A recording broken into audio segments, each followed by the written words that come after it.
The announcement did not come with fanfare or pretense. In a terse afternoon briefing, the federal government's press secretary addressed the nation. The president had signed an executive order establishing a strategic silver reserve. The rationale was clear. Silver was now officially a metal of national significance, slated for defense, critical infrastructure, and as a monetary contingency. The initial funding was staggering, $50 billion, cash as good as gold, but set to buy only one thing. All purchases shall be settled for immediate physical delivery. Financial proxies, such as futures, ETFs, swaps, or unallocated accounts, are strictly excluded from procurement.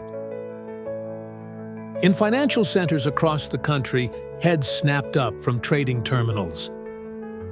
Western bullion banks, long accustomed to shaping the global silver narrative, were suddenly faced with a script they had not authored.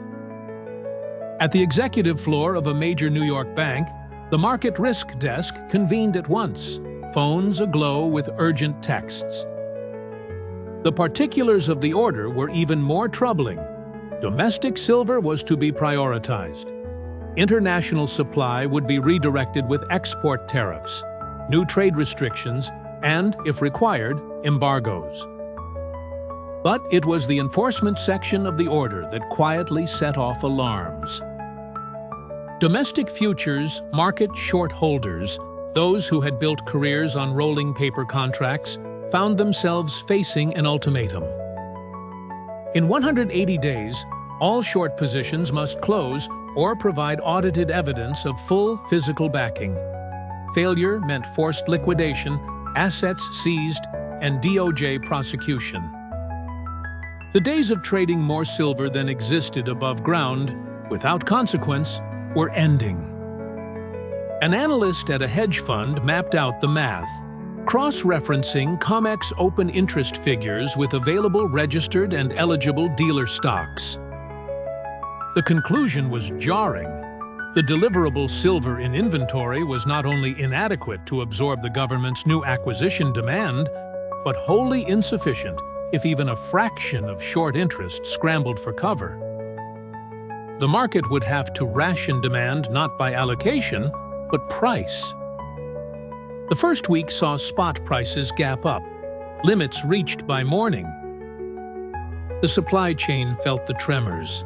Refiners reported surging inquiries. Mints rationed output. Dealers went cash and carry only. International suppliers, wary of new tariffs and quotas, rerouted shipments or withheld inventory outright. Corporate buyers, anxious to preserve manufacturing capacity, especially those in electronics and solar industries, deployed teams to negotiate with primary producers. The price was no longer the question. It was who could secure physical delivery first.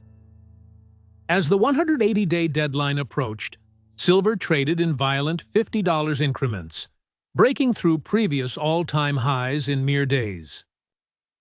Meme stocks and cryptocurrency traders, drawn by rumors of a Wall Street versus Main Street showdown, quickly realized they had entered a fundamentally different kind of battle.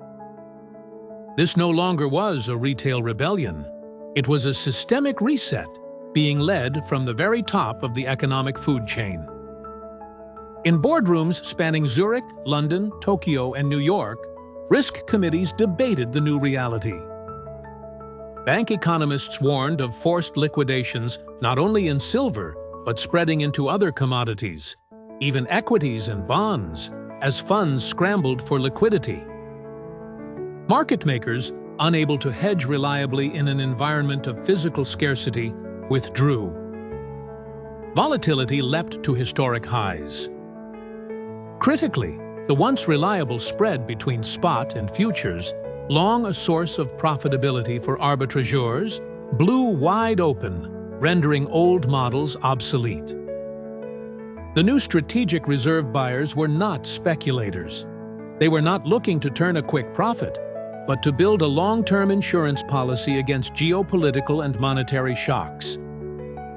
Price targets of $100, $300, even $600 were no longer dismissed as fantasy, but sober projections based on clear, visible flows and the inescapable math of physical versus paper supply.